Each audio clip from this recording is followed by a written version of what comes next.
पूरी धाम यात्रा के द्वितीय दिवस में आप सबका स्वागत है। तो कल हम सब जगन्नाथपुरी में प्रवेश किए और जगन्नाथपुरी धाम की महिमा का वर्णन सुना कि किस प्रकार जो जगन्नाथपुरी धाम है वह भगवान का नित्य धाम है।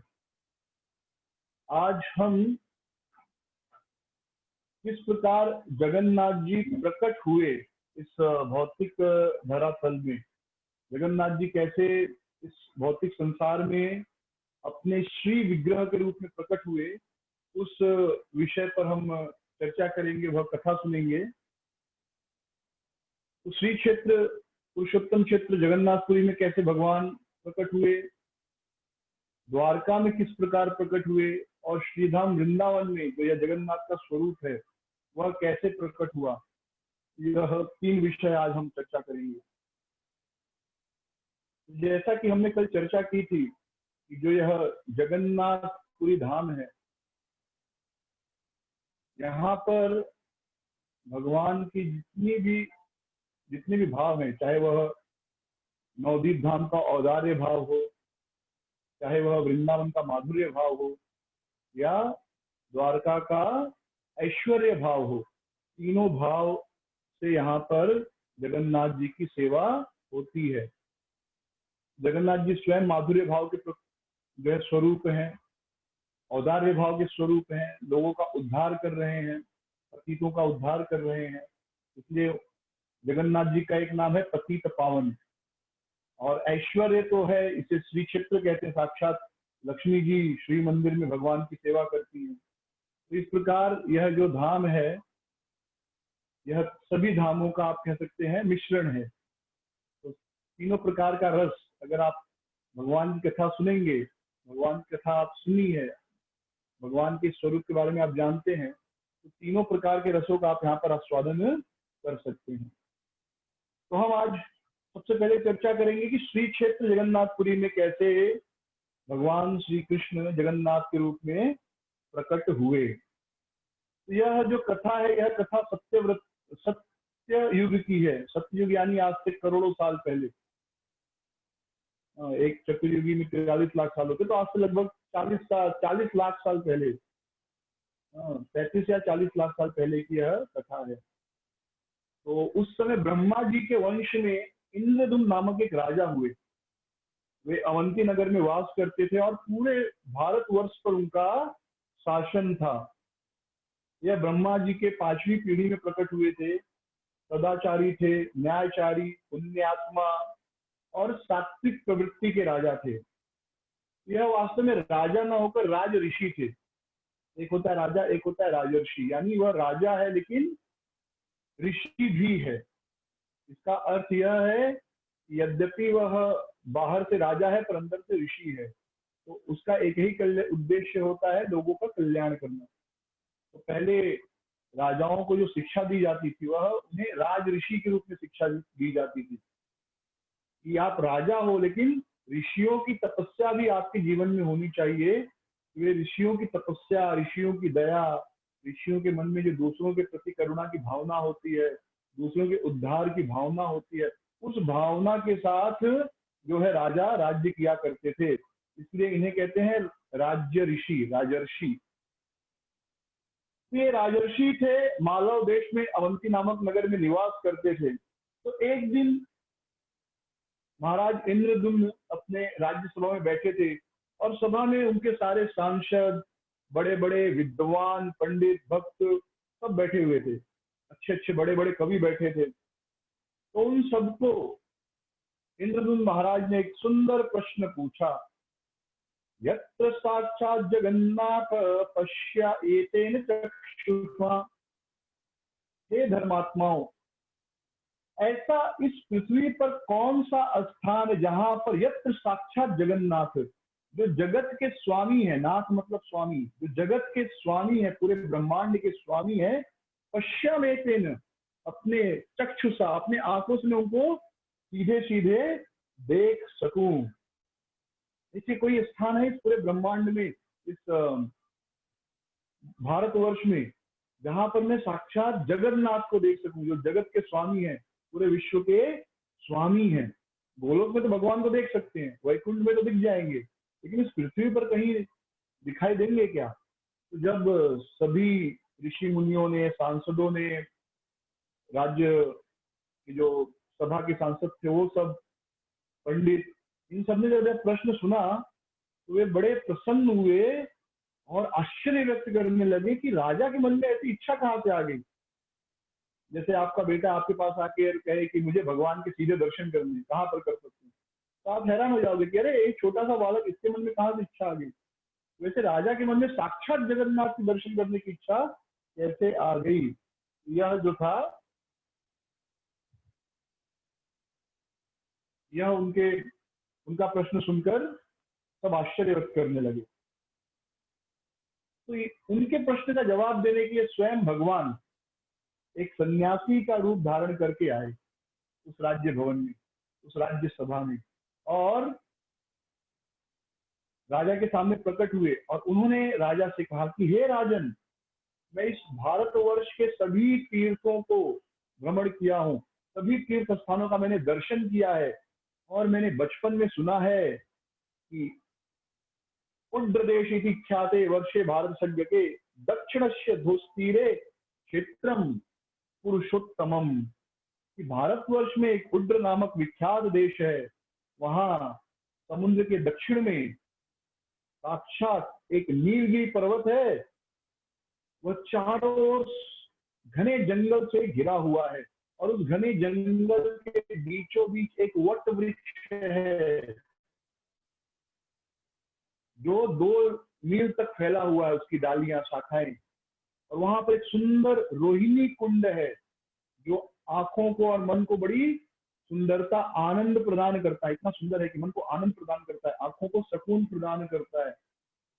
एक और उस रोहिणी कुंड की विशेषता यह है कि एक कौवा जो किसी योग्य नहीं था, उस कौवे ने उस रोहिणी कुंड के जल को छुआ और तुरंत विष्णुदूत बनकर, भगवान का पार्षद बनकर वैकुंठ चला गया। तो कल हमने यह कथा सुनी थी रोहिणी कुंड की, कैसे एक कौवा जो है वह रोहिणी कुंड के जल को छूकर जो है भगवान विष्णु का पार्षद बन गया।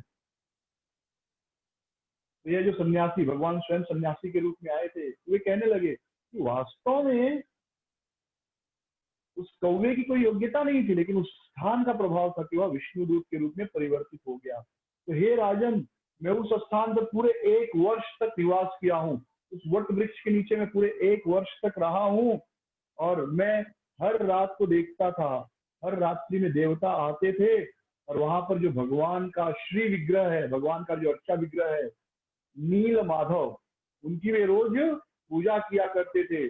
स्वर्ग के सुंदर सुंदर खाद्य भोग लेकर वे आते थे, स्वर्ग के सुंदर पुष्प, सुगंधित पुष्प लेकर आते थे, और उन सुगंधित पुष्पों से वे नील माधव की पूजा करते थे और स्तुति करके भगवान को प्रसन्न किया करते थे।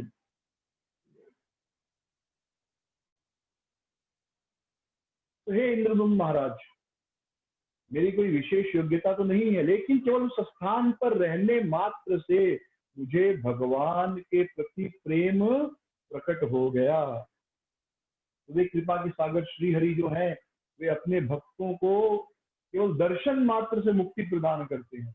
यानी अगर कोई केवल दर्शन करे, किसी के अंदर कोई योग्यता ना हो, लेकिन वह केवल नील माधव के दर्शन कर ले, तो वह मुक्ति का अधिकारी बन जाता है। यत्र साक्षात जगन्नाथ शंख चक्र गदाधर जंतुनाम दर्शनाम मुक्ति यो ददाति कृपा निधि। वहां पर साक्षात जगन्नाथ जी हैं, यानी नील माधव। जगन्नाथ कृष्ण भी, कृष्ण का एक नाम जगन्नाथ है क्योंकि जगत के स्वामी है। तो जगन्नाथ मतलब केवल जो इस समय पुरी का स्वरूप तो वही नहीं, कृष्ण के किसी भी स्वरूप को आप एक अनुसार जगन्नाथ कह सकते हैं, क्योंकि वे जगत के स्वामी हैं। तो जो वहां पर साक्षात जगन्नाथ विराजमान है, जो नील माधव है, और शंख चक्र गदा और पद्म धारण करते हैं, और उनके दर्शन मात्र से जीव की मुक्ति हो जाती है। वे जो भगवान हैं, उनकी कृपा से मैं 1 साल तक वहां पर रहा और उनकी दिव्य सेवा करने का मुझे अवसर प्राप्त हुआ। तो हे राजन, मैं आपसे कुछ धन की कामना नहीं कर रहा हूँ, मैं आपसे कुछ पैसा नहीं चाहता हूँ, नाम सिद्धि नहीं चाहता हूँ, मैं केवल एक ही इच्छा से यहाँ पर आया हूँ कि मैं आपसे प्रार्थना करता हूँ कि आप उस नील माधव का स्मरण कीजिए और निरंतर उनके नाम का कीर्तन कीजिए। हरे कृष्ण कृष्ण कृष्ण हरे हरे, हरे राम राम राम हरे हरे। और ऐसी प्रार्थना करके वह जो तीर्थ यात्री था, स्वयं भगवान सन्यासी के रूप में आए थे, वह अदृश्य हो गया। तो स्कंद पुराण में ऐसा वर्णन है कि अंतर्धान जगामाशु राजा परम अविस्मित। वह जो साधु था वह अंतर्धान हो गया, वहां से अदृश्य हो गया। तो क्योंकि वह वहां से अदृश्य हो गया तो ऐसा लगता है कि स्वयं भगवान ही प्रकट हुए थे। तो जब इंद्रदुम्न महाराज ने सुना कि ऐसा कोई स्थान है जहां पर साक्षात जगन्नाथ जी, साक्षात पूरी सृष्टि के स्वामी शंख चक्र गदा और पद्म धारण करके रहते हैं, तो उनके मन में तीव्र इच्छा हो गई उनके दर्शनों की। जैसे भक्त बार बार कहते हैं कि जब वो वृंदावन की कथा सुनते हैं तो वृंदावन जाने की बड़ी तीव्र इच्छा हो जाती है। जगन्नाथपुरी की हम चर्चा कर रहे हैं, जगन्नाथपुरी जाने की इच्छा मन में प्रकट हो जाती है। तो इसलिए सुनना बड़ा महत्वपूर्ण है, और क्या सुनना यह भी महत्वपूर्ण है। हम जो सुनेंगे कुछ समय के बाद वह चीज पाने की इच्छा उत्पन्न हो जाती है। इसलिए हमेशा भगवान और भगवान के भक्तों के क्रियाकलाप, भगवान के धाम के बारे में सुनना चाहिए ताकि उसे पाने की इच्छा हो। तो इंद्रदुम्न महाराज के मन में इच्छा हो गई कि ऐसा कोई स्थान इस धरातल पर है तो मुझे वहां पर जाना चाहिए। मैं स्वयं उस स्थान पर जाना चाहूंगा और उस परम भगवान जगन्नाथ जी के उस नील माधव का दर्शन मैं करना चाहूंगा, उन नील माधव को। तो दर्शन कैसे करें? बिना गुरु के सहायता के कोई भगवान का दर्शन तो कर नहीं सकता।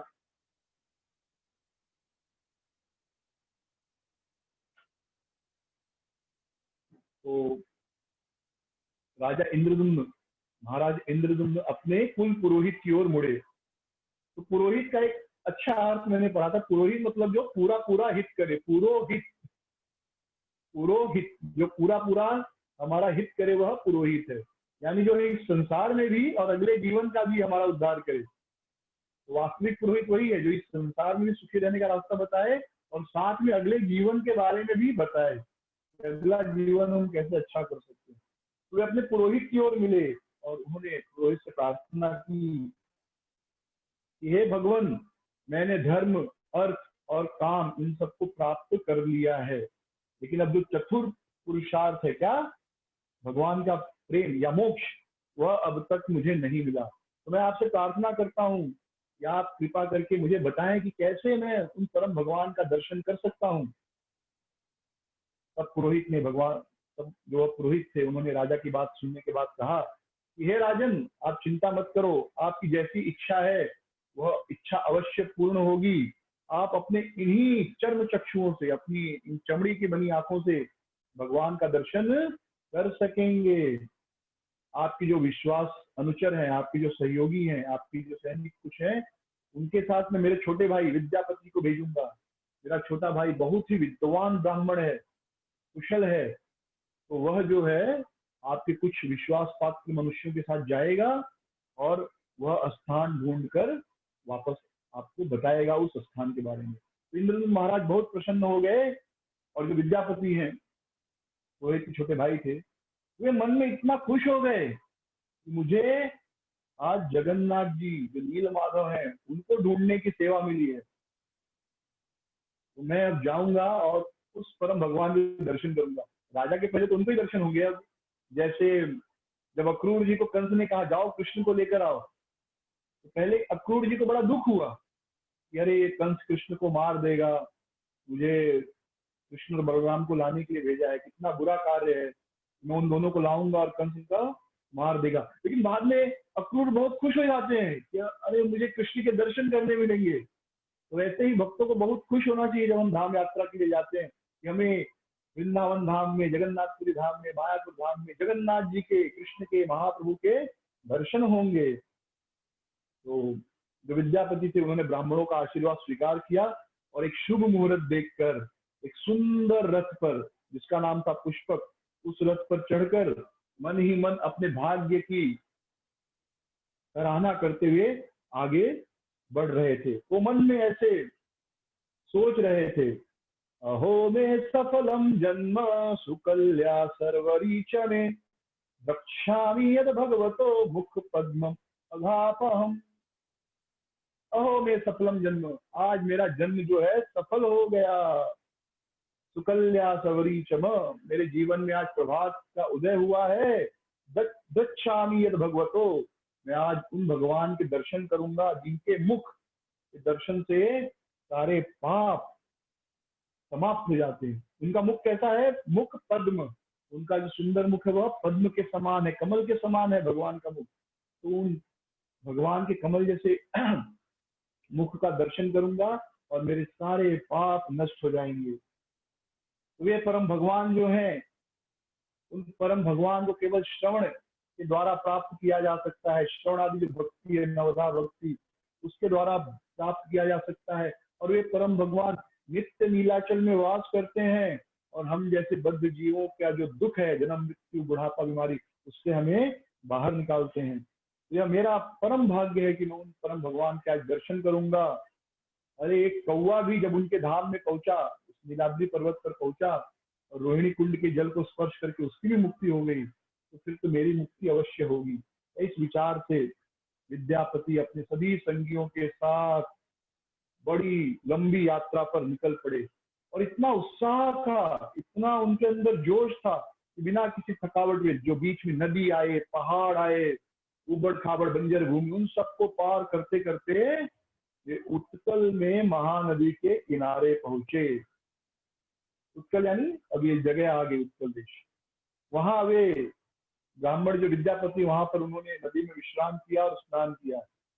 फिर अगले दिन फिर निकल पड़े और भगवान का स्मरण करते हुए वे बढ़ रहे थे। फिर उनका जो रथ कहाँ प्रवेश किया? भुवनेश्वर, एकाम्र कानन स्थान। जो भुवनेश्वर है ना, तो हम पहले जाते हैं यहाँ से, जब बॉम्बे से निकलते हैं पहले भुवनेश्वर में ट्रेन रुकती है, या एरोप्लेन भुवनेश्वर में लैंड करता है, जहाँ पर भुवनेश्वर शिवलिंग है, भगवान शिव जी का निवास स्थान है। तो वहां पर वे प्रवेश किए और उनके अंदर इतनी खुशी थी भगवान के दर्शनों की कि अब तो मैं करीब आ गया हूँ। तो वो रास्ते पर चल रहे थे, तो जो कोई भी व्यक्ति उस स्थान पर मिल रहा था सबको प्रणाम कर रहे थे। वो जब आदमी बहुत खुश होता है तो सबको प्रणाम करता है, हंसता है, हंसी मजाक करता है, और कुछ हो तो वो भी देते हुए जाता है, दान दक्षिणा बड़े आसानी से देता है। तो ये इतने खुश थे, सबको प्रणाम करते हुए, रास्ते में प्रणाम करते हुए जा रहे थे। और उन्हें दूर से वह सुंदर नीलाचल पर्वत नजर आ गया, जिसके मध्य में विशाल वट वृक्ष था, बहुत बड़ा वट वृक्ष, और उसके चारों ओर सुंदर जंगल था जो मन को एकदम आनंदित कर दे। तो चलते चलते वे उस नदी, उस पर्वत के करीब पहुंचे। और फिर वहां जैसे ही करीब पहुंचे उस स्थान पे, वहां की मिट्टी उन्होंने ली और अपने पूरे शरीर में लगा ली और नील पर्वत की ओर, जो नीलाद्री पर्वत है, उस ओर प्रस्थान किया। पर जंगल था, वह चारों ओर जंगल था, तो बहुत घना रास्ता था, बहुत पतला रास्ता था, तो बड़े मुश्किल से वे आगे बढ़ रहे थे। तो थक गए वो। तो थक थक गए तो उन्होंने क्या किया कि वे एक स्थान पर रुक गए कि आज यहाँ पर विश्राम करूंगा, कल जो है आगे प्रस्थान करूंगा। तो एक कुश आसन बिछाकर वहां पर सो गए वे। तो जब वो सो गए तो उनके मन में बार बार, नींद तो आ नहीं रही थी, बार बार बस मन में यही इच्छा हो रही थी, तब मैं उन सुंदर नील माधव के दर्शन करूंगा। तो हम भी उनके साथ यात्रा में है, मानसिक यात्रा में विद्यापति के साथ, तो हमारे मन में भी इच्छा है कब हम नील माधव के दर्शन करेंगे। तो इस प्रकार जब वो इस प्रकार लेटे हुए थे और चिंतन कर रहे थे कब नील माधव के दर्शन होंगे, तभी उन्हें पर्वत के पश्चिम दिशा से कुछ आवाज सुनाई दी। तो उन्होंने बहुत ध्यान से सुना कि कौन है, किसकी आवाज आ रही है। तो जब वो ध्यान से सुनने लगे, उन्हें सुनाई दिया कि कुछ मनुष्य जो हैं वे आपस में भगवान की चर्चा कर रहे हैं, नील माधव की चर्चा कर रहे हैं। वे बड़े खुश हो गए, वे भी नाचने लगे, अरे वाह, यहाँ तो सब भक्त लोग हैं। तो वे तुरंत उठ गए और उस स्थान की ओर जाने लगे। तो जब वो उस स्थान की ओर पहुंचे तो क्या देखते हैं, एक बस्ती थी। किसकी बस्ती? सबरों की, जो जंगल में रहने वाले लोग थे, सबर जाति के। तो आज भी ये सबर जाति के लोग, भगवान की जो सेवा है, रथ यात्रा में विशेष सेवा, ये सबर जाति के लोगों को मिलती है। विद्यापति बहुत प्रसन्न हो गए और वे भी कथा में बैठ गए। वे भी कथा सुनने लगे उन सबरों के मुख से। और जब इस प्रकार हरि कथा चल रही थी तो उसी समय पर्वत से एक व्यक्ति नीचे उतरा जो वृद्ध था। उनका नाम था विश्ववसु। विश्ववसु सबर जो वृद्ध थे वे अपने हाथ में भगवान का प्रसाद, चंदन, माला ये सब लेकर आ रहे थे। जैसे विद्यापति ने देखा वे समझ गए कि ये तो जरूर कोई भगवान का महान भक्त है, यही नील माधव का मुख्य पुजारी होगा। ऐसा सोचते ही उन्होंने ब्राह्मण को उन्होंने विश्वासु को प्रणाम किया। और विश्वासु ने क्या किया, उस ब्राह्मण को यानी विद्यापति को उठा उनको गले में आलिंगन किया। और फिर विश्वासु ने पूछा कि हे ब्राह्मण, आप यहाँ कैसे आ गए?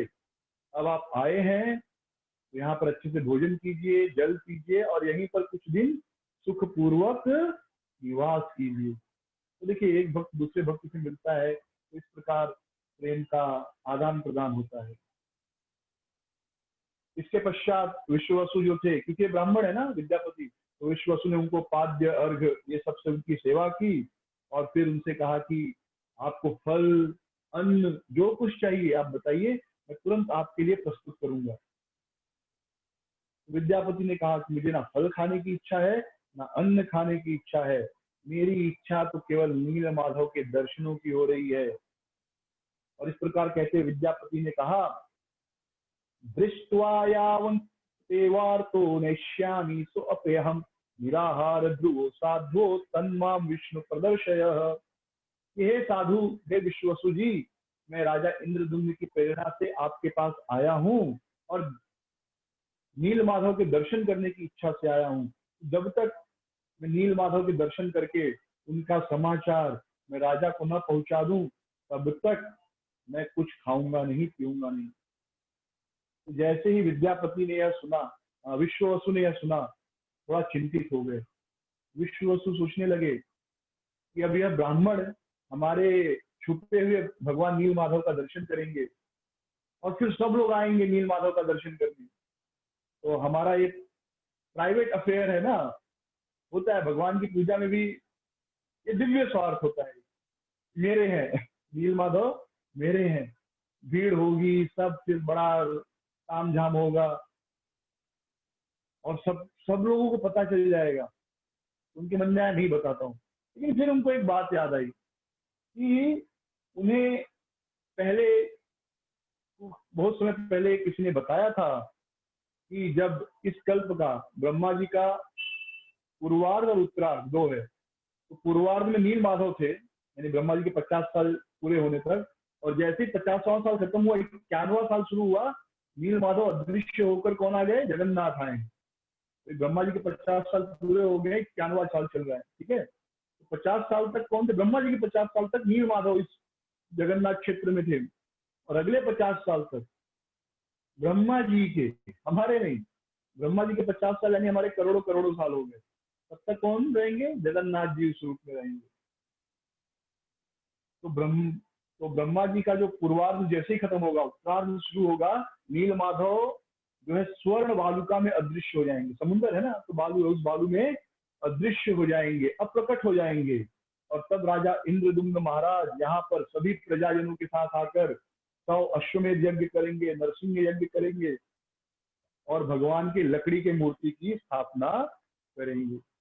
तो उनको पता था कि यह तो होना ही है, यह तो भगवान की इच्छा है, तो भगवान तो अप्रकट होने वाले हैं। तो उन्होंने सोचा कि चलो इस ब्राह्मण को मैं नील माधव के दर्शन करा देता हूँ। तो वे विद्यापति से बोले, चलो जल्दी चलो, हम समय गवाते नहीं, तुरंत जाकर नील माधव के दर्शन करते। और विश्ववसु ने विद्यापति का हाथ पकड़ा, जैसे छोटे बच्चे को लेकर जाते ना, क्योंकि रास्ता तो पता नहीं था विद्यापति को, रास्ता पता था किसको? विश्ववसु को। विश्ववसु ने छोटे बालक की तरह, जैसे छोटे बालक का हाथ पकड़ते वैसे जो है विद्यापति का हाथ पकड़ा और उनको नीलाद्रि पर्वत पर लेकर चलने लगे। तो रास्ता जो था बहुत ही पतला था, कंकड़ पत्थर थे और संध्या का समय था तो अंधकार भी हो गया था।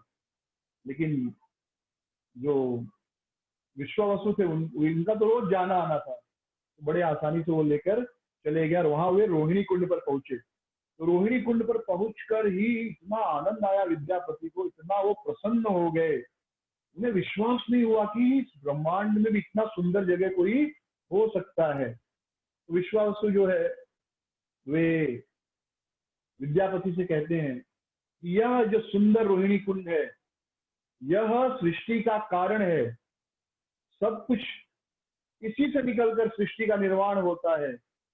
रोहिणी कुंड से सब कुछ प्रकट होता है, सृष्टि बनती है, और जब सृष्टि का प्रलय होगा तो सब कुछ इसी में फिर से विलीन हो जाएगा। तो सोचिए कितना महत्वपूर्ण स्थान है। हरे कृष्णा। आवाज आ रही है? आवाज आवाज क्लियर है? थोड़ा वेट कीजिए, आवाज क्लियर है।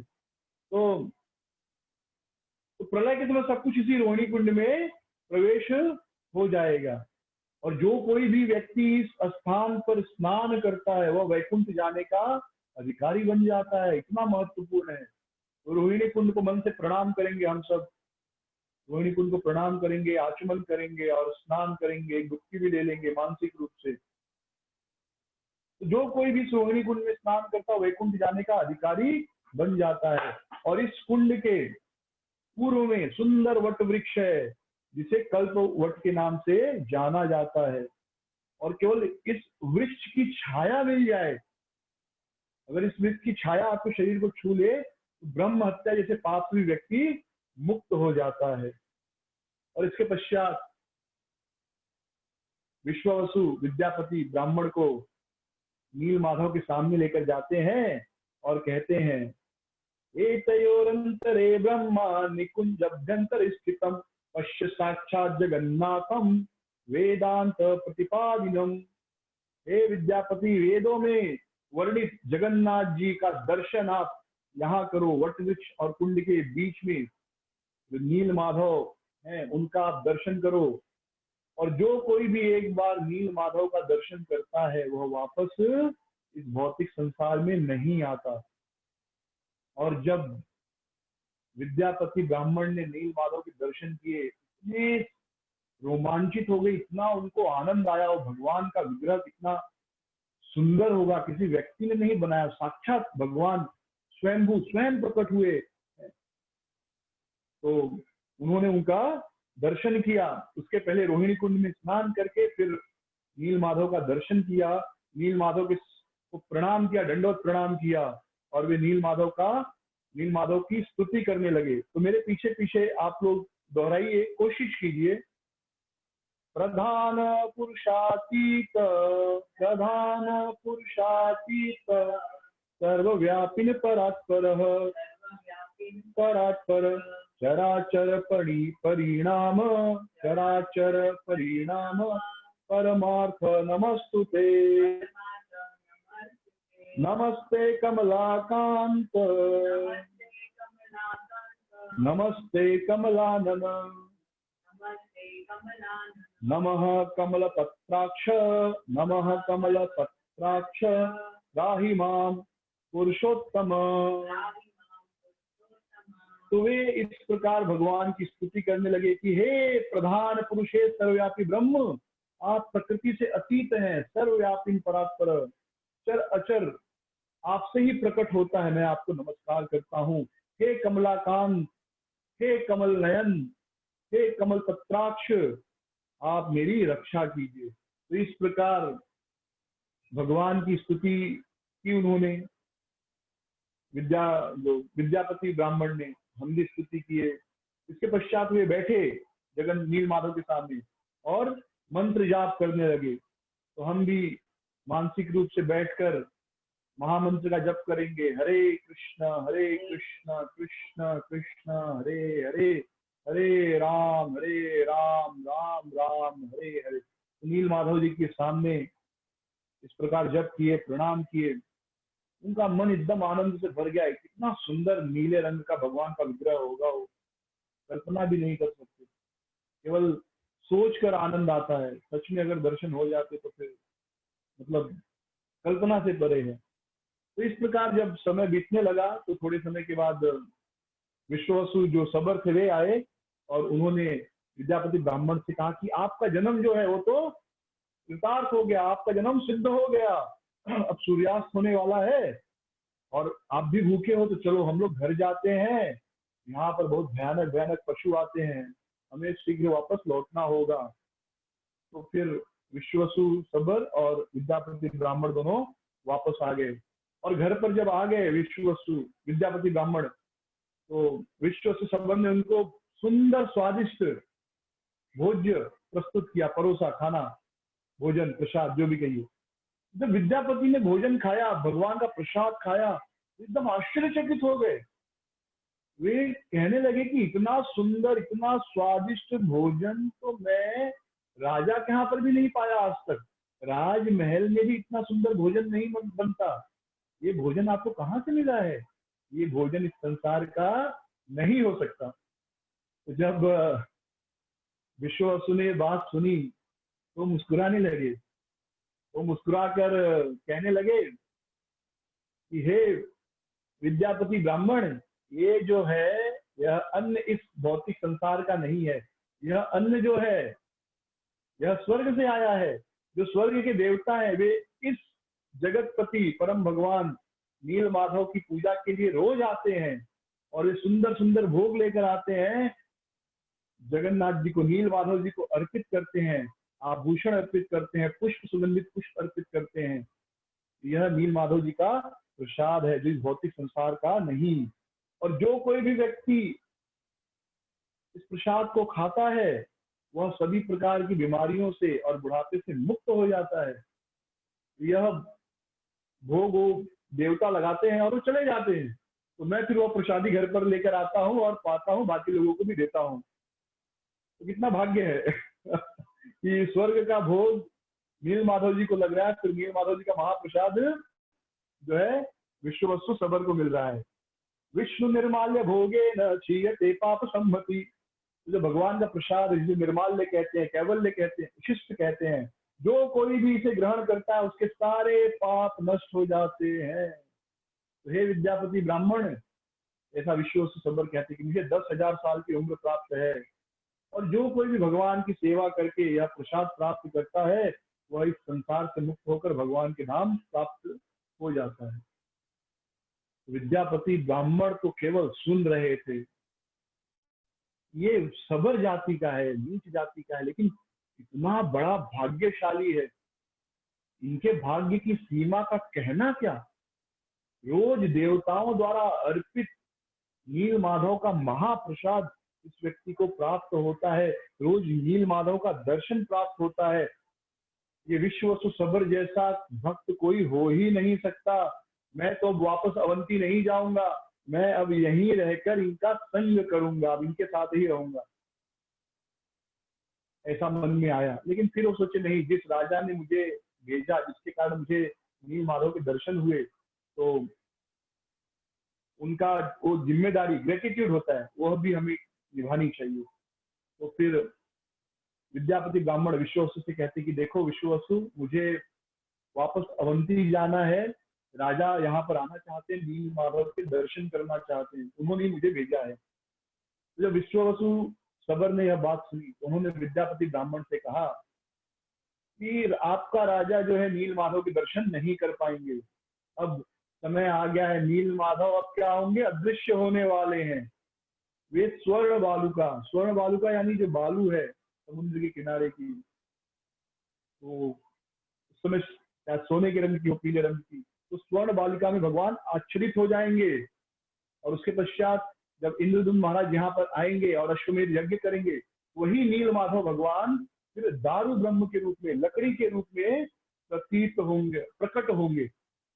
लेकिन आप इंद्रदुम्न महाराज को कुछ बताना मत कि भगवान अदृश्य हो गए, और आप बड़े भाग्यशाली हो कि आपको दर्शन मिल गया।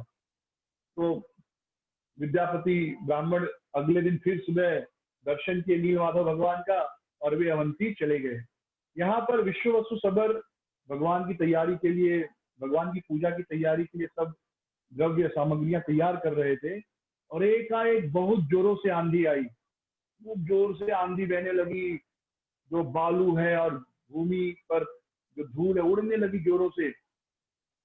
और थोड़े समय के बाद नील माधव अप्रकट हो गए, बालू में दब गया और फिर वहीं से अदृश्य हो गए। क्योंकि उस समय जोर जोर से वर्षा होने लगी, पेड़ गिरने लगे, भयंकर बिजली चमकने लगी, जैसे प्रलय हो।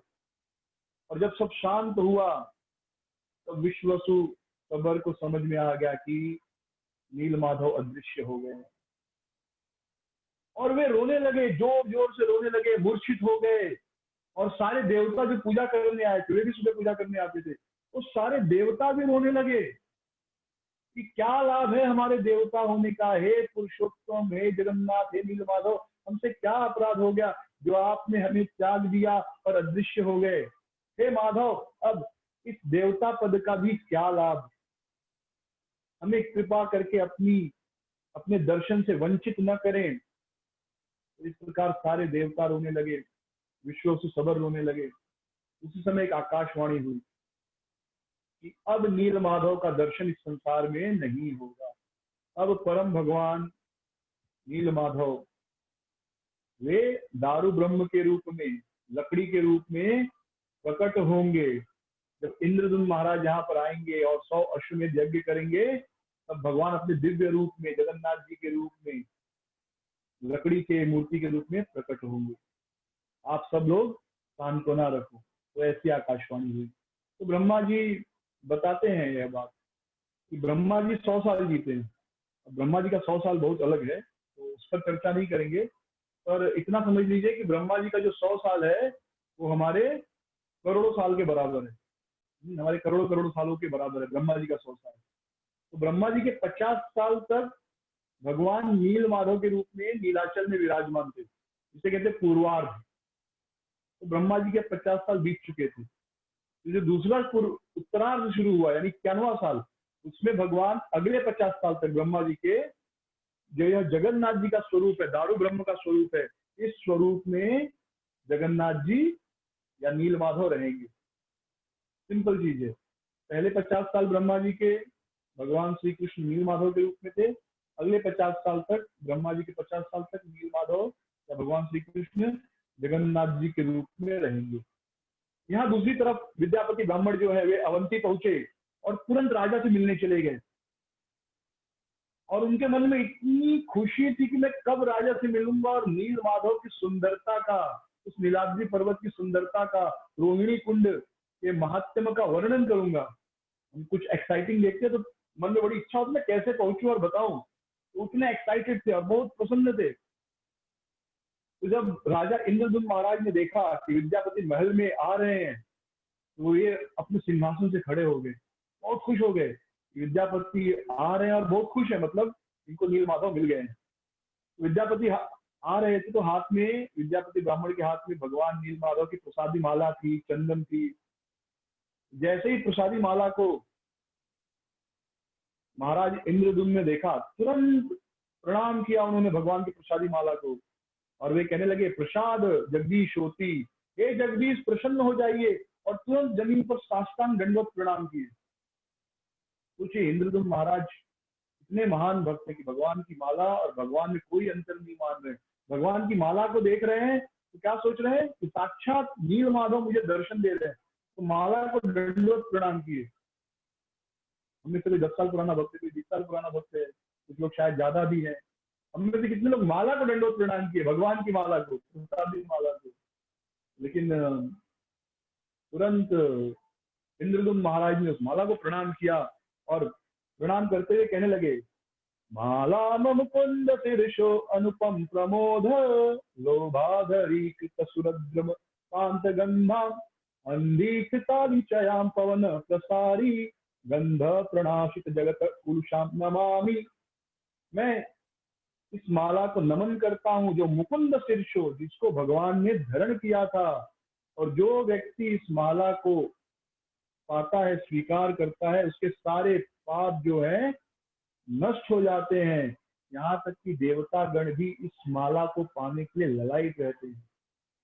इस प्रकार जब उन्होंने प्रणाम कर लिया माला को, फिर अपने आसन पर बैठे, विद्यापति ने राजा को सब बताना शुरू किया। उन्होंने सबको बताया विश्ववसु सबर के बारे में, कितने महान भक्त हैं वे, रोहिणी कुंड के बारे में बताया, कल्प वृक्ष के बारे में बताया। और वे कहने लगे कि उस जगह का वर्णन करना असंभव है, उसके चारों ओर घना जंगल है और मध्य भाग में नीलगिरी पर्वत है। उसकी लंबाई चौड़ाई 5 कोस है और उस नीलगिरी के शिखर पर 1 कोस तक फैला हुआ वट वृक्ष है। और उस वट वृक्ष के नीचे रोहिणी कुंड नामक एक सुंदर जलाशय है जो मन को हर लेता है। और उस कुंड में नीचे उतरने के लिए मड़ियों की सीढ़ियां हैं, मड़ियों से बनी हुई सीढ़ियां हैं। और उस कुंड के तट पर सुंदर वेदिका पर इंद्रनीलमय यानी नीले रंग के नील माधव अपने हाथ में शंख चक्र गदा और पद्म धारण करके चतुर्भुज रूप में खड़े हैं। विद्यापति को बड़ा आनंद आ रहा था। वे कहते हैं, हंतते वर्षिष्यामि दिव्या मूर्ति जगतपते याम चर्म चक्षुषा दृष्ट्वा जायते मुक्ति भाजनम। हे राजन, यह बड़े आनंद की बात है कि दिव्या मूर्ति जगतपते, जो परम जगतपति है, परम भगवान है, उनकी दिव्य मूर्ति का मैं आपके सामने वर्णन कर रहा हूँ, जिनको केवल अपनी चर्म चक्षु यानी चमड़े की बनी हुई आंखों से देखने मात्र से व्यक्ति मुक्ति का अधिकारी बन जाता है। तो अब जो विद्यापति ब्राह्मण है, वे राजा इंद्रद्युम्न को उस नील माधव का दर्शन कर रहे हैं। कि नील माधव है, उनकी ऊंचाई कितनी है? 81 उंगली। ये 4 उंगली, 8 उंगली, 12 उंगली, तो मैं आज जोड़ रहा था 81 उंगली कितनी होगी, लगभग 5-5.5 फीट या 6, तो 5 से 6 फीट जो थी उस अर्चा विग्रह की ऊंचाई थी। और नील माधव का जो ललाट है वह अष्टमी के शोभा, अष्टमी का जो चंद्रमा होता है उसको मात देता है। अष्टमी का चंद्रमा ऐसे आधा होता है ना, अर्ध चंद्राकार, तो अष्टमी की चंद्रमा को मात देने वाला है। और उनके जो नेत्र हैं वो कमल के समान हैं। और भगवान का जब कमल जैसे मुख का दर्शन करते हैं तो जो संसार के 3 ताप है, आध्यात्मिक क्लेश, अधिदैविक क्लेश, अधिभौतिक क्लेश, ये नष्ट हो जाते हैं। और नील माधव का शरीर जो है पूरा मणियों से बना है, मणिमय है। जो भगवान की मूर्ति होती है लकड़ी से बन सकती है, मिट्टी से बन सकती है और मणि से बन सकती है। मणिमय मूर्ति कहते हैं उसे। भागवतम में चतुर्थ स्कंद में इसका वर्णन है। नारद जी ध्रुव महाराज को वर्णन करते हैं और बताते हैं कि मणियों से भी भगवान की मूर्ति बनती है। तो नील माधव का शरीर किससे बना है? मणिमय है, लेकिन फिर भी उनका जो मुस्कुराहट है उसमें बहुत सुंदर हास्ययुक्त मुस्कुराहट है। ऐसा लग रहा है कि वो मुस्कुरा रहे हैं। और उनके कानों में मकराकृत कुंडल हैं। आप लोगों ने अगर दर्शन किए होंगे विठ्ठल जी के, आज शयनी एकादशी भी है, तो बड़े ध्यान से देखेंगे तो मकराकृत कुंडल है। मकराकृत यानी मछली के आकार जैसे मकर के, मकर यानी मछली नहीं, क्या कहते हैं उसको, कर्क, तो मकर के आकार जैसे, कैंसर। और जो कंठ में है उनके 3 ग्रीवा है, ऐसे 3 निशान पड़े। आप कृष्णा बुक देखिए, उसमें भगवान बांसुरी बजा रहे हैं, कृष्णा बुक का फ्रंट पेज, भगवान का गला देखेंगे तो 3 कवर दिखाई देगा। तो भगवान के जो कंठ है ग्रीवा भूषण है और उनकी भुजाएं जो है कहाँ तक है? अजानुलंबित, यानी कंधे से नीचे तक जाती हैं। और उनका वस्त्र जो है पीले रंग का है और जो ये मोतियों की मालाएं पहने हैं वो जंघे तक लहराती है। और उनके बाएं भाग में स्वयं लक्ष्मी जी विराजमान हैं और उनके पीछे अनंतनाग जो है फन फैलाकर बैठे हैं और गरुड़ जी उनकी सेवा में सामने खड़े हुए। इतना सुंदर दर्शन हम सब ने नील माधव के किए। और इंद्रद्युम्न महाराज ने जब दर्शन किए एकदम खुश हो गए और वे कहने लगे कि अब तो मैं जो है नीलाद्री पर्वत जाऊंगा, नीलाचल जाऊंगा, वहीं वास करूंगा। मेरे पास जो भी संपत्ति है सब संपत्ति लेकर मैं वहां जाऊंगा और उस संपत्ति से मैं उस भगवान की सेवा करूंगा, उनकी खुशी के लिए यज्ञ करूंगा और अलग अलग प्रकार से उनकी आराधना करूंगा। तो जब इस प्रकार चर्चा चल रही थी, कथा सुन रहे थे, तो उसी समय नारद जी आ गए। राजा इंद्रद्युम्न के पास कौन आ गए? नारद ऋषि आ गए। नारद ऋषि के दर्शन करते ही महाराज इंद्रद्युम्न बहुत प्रसन्न हो गए और वे कहते हैं, अद्य मे सफलम यज्ञम दान अध्ययम तपः यन्मे गृह समागच्छद द्वितीया ब्राह्मणस्तनु। हे नारद मुनि, आज मेरा यज्ञ, ज्ञान, वेदों का अध्ययन सब सफल हो गया, क्योंकि साक्षात ब्रह्म यानी साक्षात भगवान का जो दूसरा मूर्ति है, यानी आप नारद जी, आप मेरे सामने आ गए। तो भगवान जब प्रसन्न होते हैं तो क्या होता है, उसका सबसे पहला लाभ साधु संग मिलता है, साधु का दर्शन मिलता है। तो तुरंत नारद जी जैसे महान महर्षि का, देव ऋषि का दर्शन मिला। तो इंद्रदुम्न महाराज ने उनको एक ऊंचे आसन पर बिठाया, उनके चरण धोए, उनको आद्य पद्य अर्घ दिया, उनको जलपान कराया। और उसके पश्चात नारद जी कहने लगे कि हे राजन, नारद जी इंद्रदुम्न महाराज से कह रहे हैं कि आपने जो सेवा की उससे मैं बड़ा प्रसन्न हुआ, और आप इतने महान भक्त हैं कि देवता ऋषिगण भी आपसे प्रसन्न होते हैं। तो इस संसार में लोग अनेकों प्रकार के कष्ट पा रहे हैं, केवल भक्ति द्वारा ही व्यक्ति सुखी रह सकता है। अब साधु मिलेगा तो प्रवचन ही करेगा, तो नारद जी प्रवचन करने लगे। इस संसार में लोग नाना प्रकार के कष्ट पा रहे हैं, केवल एकमात्र भगवत भक्ति ही सुखदायक है। यह जीवन का अनुभव है, आप सब में से बहुत से भक्तों का जीवन का अनुभव होगा। प्रभुपाद जी भी बहुत बार बताए हैं ये बात कि जीवन में सबसे बड़ा दुख क्या है। सबसे बड़ा दुख है जीवन में, इस भौतिक जीवन में सबसे बड़ा दुख है सुख ढूंढना।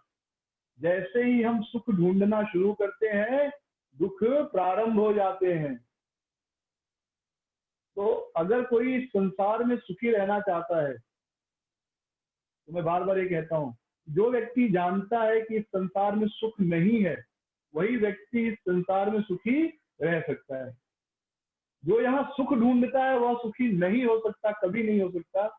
जो यहाँ सुख नहीं ढूंढता, क्योंकि उसे पता है यहाँ पर सुख है ही नहीं, वही व्यक्ति वास्तव में सुखी है, क्योंकि वह निश्चिंत है, उसे कोई चिंता ही नहीं, उसे पता है यहाँ सुख मिलेगा ही नहीं, यहाँ तो दुख ही मिलेगा। तो दुख मिलने पर वह विचलित नहीं होता, सुख न मिलने पर वह दुखी नहीं होता, क्योंकि उसे पता है कि सुख तो है ही नहीं, जो चीज है नहीं वो तो मिलेगी नहीं, तो दुखी क्यों होना उस चीज के लिए। तो सुख न मिलने पर वह दुखी नहीं होता, और दुखी मिलेगा क्योंकि दुख में संसार है, तो वो विचलित भी नहीं होता। तो इस प्रकार जब नारद जी ने प्रवचन किया, तब इंद्रदुम्न महाराज उनसे पूछे कि हे नारद ऋषि, आप मुझे बताइए भक्ति का स्वरूप क्या है, मुझे भक्ति के स्वरूप के बारे में बताइए, मेरे मन में तीव्र इच्छा है, यह भक्ति क्या है। तब नारद जी विस्तृत रूप से इंद्रदुम्न महाराज को भक्ति का वर्णन करते हैं, और उन्हें कहते हैं कि भक्ति जो है गुणों के अनुसार 3 तरह की भक्ति होती है, सात्विक भक्ति, राजसी भक्ति और तामसी भक्ति। यह सब स्कंद पुराण में आता है, जगन्नाथ की कथा में। और श्रीमद् भागवतम में 3य स्कंद में अगर आप पढ़ेंगे तो भगवान कपिल भी अपनी माता को इन 3 भक्तियों का उपदेश देते हैं। तो 1-1 मिनट तीनों भक्ति का हम वर्णन सुनेंगे। तामसी भक्ति क्या है? काम क्रोध अभिभूतानां दृष्टा दमयत्र पश्यताम लभ्यते चा विचाराय भक्ति तामसी। हे राजन, जो लोग काम क्रोध के वशीभूत हैं और इस जगत के अलावा परलोक आदि की ओर उन्मुख नहीं होते या दृष्टि नहीं रखते, और वे केवल अपने लाभ और दूसरों को हानि पहुंचाने के लिए भक्ति करते हैं, वह तामसी भक्ति कहलाती है। यानी आपको ऐसे भक्त भी दिख सकते हैं जो माला लेकर जप कर रहे हैं और गुस्सा भी कर रहे हैं और केवल अपने लाभ के लिए सोच रहे हैं और दूसरों का बुरा सोच रहे हैं, तो वो भी भक्ति करते हुए आपको दिखाई देंगे, और उनकी भी भक्ति है, लेकिन वो कौन सी भक्ति है? तामसी भक्ति। तो उनको इच्छा नहीं होती भगवत धाम जाने की, सब उनको इच्छा रहती कैसे मेरा नाम हो, दूसरों का हानि हो, कैसे मुझे सुख मिले, इस संसार में सुखी रहूं। तो देवी देवता की पूजा करते हैं, भगवान की भी पूजा करते हैं, और उद्देश्य क्या होता है? हे कृष्ण, उस भक्त ने मुझे भला बुरा कहा, उसका नाश हो जाए। मुझे भला कहा ना, मुझे बुरा किया, देखो उसका नाश हो जाएगा। इस प्रकार दूसरों की बुरा की कामना करते हैं, ऐसी भक्ति तामसी भक्ति कहलाती है। फिर ये बहुत विस्तृत विषय है, हम ज्यादा चर्चा नहीं करेंगे। फिर राजसी भक्ति, यशश्चातिरिक्ताय परस्य श्रद्धयापि वा प्रसन्नात् परलोकाय भक्ति सा राजसी स्मृता। राजसी भक्ति में व्यक्ति दूसरे का बुरा नहीं चाहता, और उसकी इच्छा होती है कि मुझे नाम मिले, मेरा यश बढ़े। जैसे मैंने दान दिया मंदिर में, तो लोग मेरी तारीफ करें कि प्रभु जी आप बहुत अच्छे भक्त हैं, आपने बहुत दान दिया, या मैंने खुद किताबें वितरण की, मेरा नाम हो। तो वह किसी का बुरा नहीं चाहता, लेकिन अपना भला चाहता है, बस मेरा नाम हो, प्रतिष्ठा हो, लोग मेरा सम्मान करें, लेकिन वह दूसरे का बुरा नहीं चाहता। तामसी भक्त जो होता है दूसरे का बुरा चाहता है, राजसी भक्त दूसरे का बुरा नहीं चाहता है। फिर सात्विक भक्ति क्या होती है? सात्विक भक्ति में व्यक्ति अपने लिए कुछ इच्छा नहीं करता, वह कार्य करता, सभी कार्यों को भगवान को अर्पित कर देता है। लेकिन यह भी सतोगुनी भक्ति है, और इससे श्रेष्ठ भक्ति जो है निर्गुणा भक्ति है, जिसका भगवान कपिल देव वर्णन करते हैं और यहाँ पर नारद जी वर्णन कर रहे हैं। जगच्चेदम जगन्नायो नान्यदपि च कारणम अचंदन तो भिन्नो मनसो असुन पृथक अस्ति ज्ञानम बहिरूपाधीनाम प्रेमोत्कर्षाय भाजनम दुर्लभा भक्ति रेशामी मुक्त अज्ञेत संगीता। जग छेद जगन्नायो नान्यदपि च कारणम, यह संसार जो है जगन्नाथ का ही स्वरूप है, भगवान से अलग कुछ नहीं। भगवद गीता भगवान कहते हैं ना, यो मा पश्यति सर्वत्र सर्वम यो मयि पश्यति पश्याहम न प्रणश्यामि सच न मे प्रणश्यति। जो मुझ में सबको देखता है और सब कुछ मुझ में देखता है, मैं उसके लिए कभी नष्ट नहीं होता और वह भी मेरे लिए नष्ट नहीं होता। यानी वह हमेशा मुझे देख सकता है, मैं भी उसे देख सकता हूँ, मैं भी उसे हमेशा देखता हूँ। तो जो निर्गुणा भक्ति, शुद्ध भक्ति, उसमें क्या होता है कि जीव हर जगह जगन्नाथ को देखता है, हर जगह कृष्ण को देखता है, हर चीज में कृष्ण है। और उसकी हमेशा एक ही इच्छा होती है, कैसे भगवान की कथा सुनूं, कैसे नाम जप करूं। नाम जप करके उसे इच्छा नहीं होती कि मुझे कुछ मिले, बस नाम जप करते जाना है, करते जाना है। हरे कृष्ण कृष्ण कृष्ण हरे हरे, हरे राम राम राम हरे हरे। नाम जप करके भगवान से ही मांगता है कि और नाम जप करने को मिले, कथा सुन के यही इच्छा करता है कि और कथा सुनने को मिले, और कुछ इच्छा नहीं करता। ये है शुद्ध भक्ति। तो इस प्रकार नारद जी जो है प्रवचन करते हैं, तब इंद्रदुम्न महाराज नारद जी से कहते हैं कि मैंने ऐसा सुना है कि साधु संग करने से संसार का जो दुख है वह नष्ट हो जाता है, तो आज मुझे ऐसा सुख प्राप्त हुआ। अब मेरे मन में नील माधव के दर्शन की इच्छा है, तो मैं आपसे प्रार्थना करता हूँ आप मुझे लेकर चले नील माधव के दर्शन कराने। तो अकेले नहीं जाना चाहिए धाम में, किसी साधु के साथ जाना चाहिए, ताकि वह हमको वहां का दर्शन करा सके। और यदि आप पुरुषोत्तम क्षेत्र में नील माधव नीलाद्री पर्वत पर जाकर कथा करेंगे, तब तो मेरा परम भाग्य है। तो नारद जी तैयार हो गए और नारद जी कहने लगे कि मैं आपको उस दिव्य क्षेत्र यानी पुरुषोत्तम क्षेत्र के बारे में सब बताऊंगा। वहां पर जो पंच तीर्थ हैं आगे हम चर्चा करेंगे, फिर जो अष्ट शंभु हैं कल हमने चर्चा की थी, 8 शिव जी 8 रूपों में रक्षा करते चारों ओर से, फिर अष्ट शक्ति दुर्गा माँ 8 रूपों में करती हैं, और उस क्षेत्र का दिव्य महात्म्य आपको दिखा दूंगा। और वहां पर आप चतुर्भुज भगवान के दर्शन करेंगे।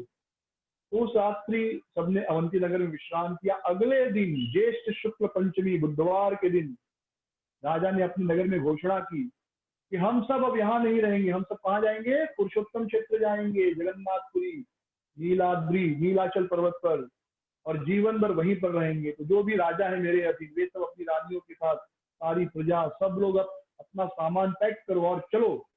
तो सब जो थे प्रजा इत्यादि, वो राजा से बड़ा प्रेम करते थे, सब तैयार हो गए, सब सुंदर सुंदर आभूषण, सुंदर वस्त्र पहनकर, और अपने साथ घोड़ा या ऊंट खच्चर जो भी उनके पास वाहन था सब लेकर, खजाना इत्यादि लेकर सब निकल पड़े।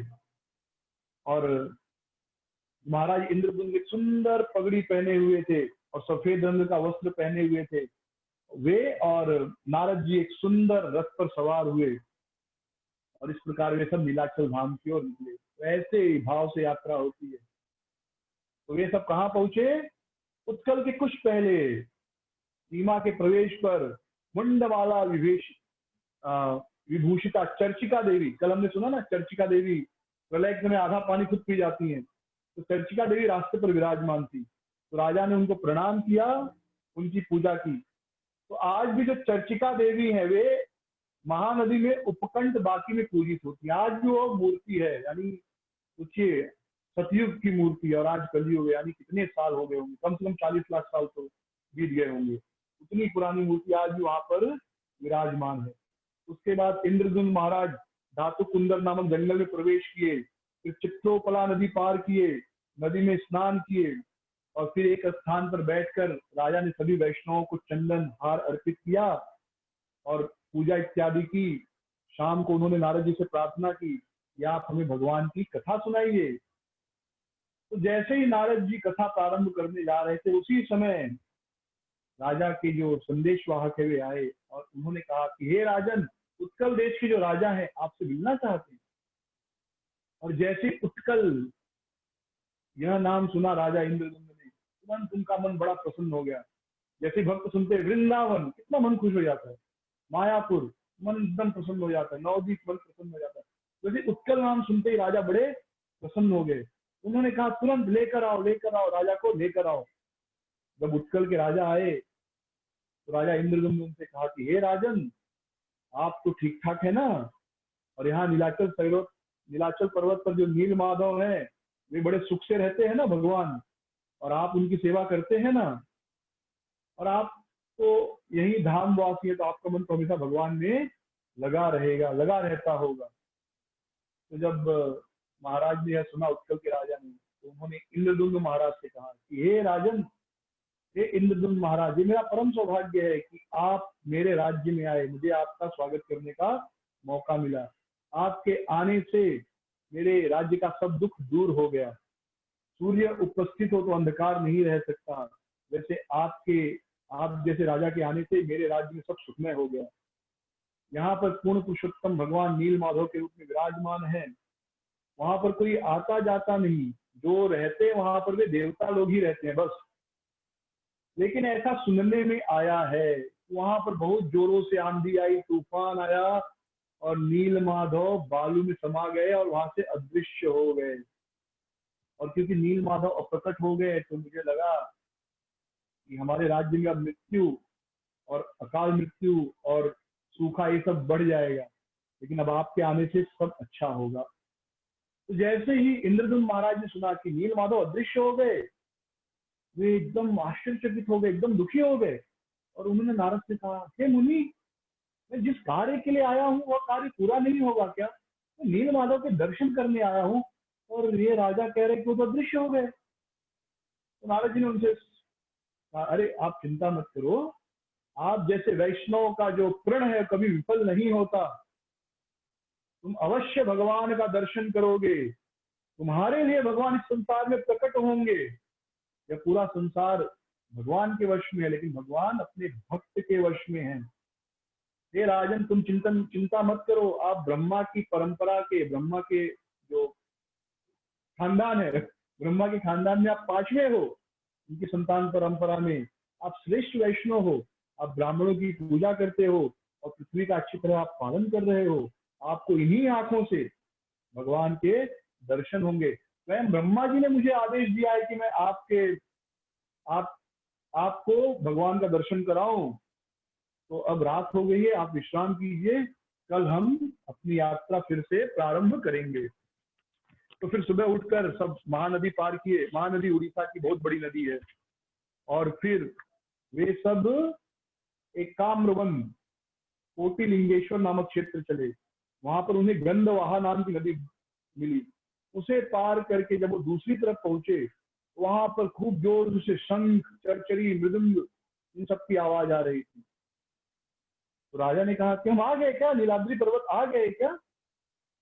ये वास्तव में नीलाद्री पर्वत नहीं पहुंचे थे, पहुंचे थे भुवनेश्वर के आसपास, जहाँ से जगन्नाथपुरी कुछ 20-25 किलोमीटर दूर है। तो नारद जी ने कहा नहीं नहीं नहीं, अभी हम वहां नहीं आए। अभी वह तो 3 योजन यानी 24 किलोमीटर यहाँ से दूर है। यह जो आवाज सुनाई दे रही है ना, यह भवानीपति का एकाम्र कानन क्षेत्र है। यहाँ पर शिव जी की आराधना हो रही है। और नारद जी ने शिव जी की महिमा का वर्णन किया।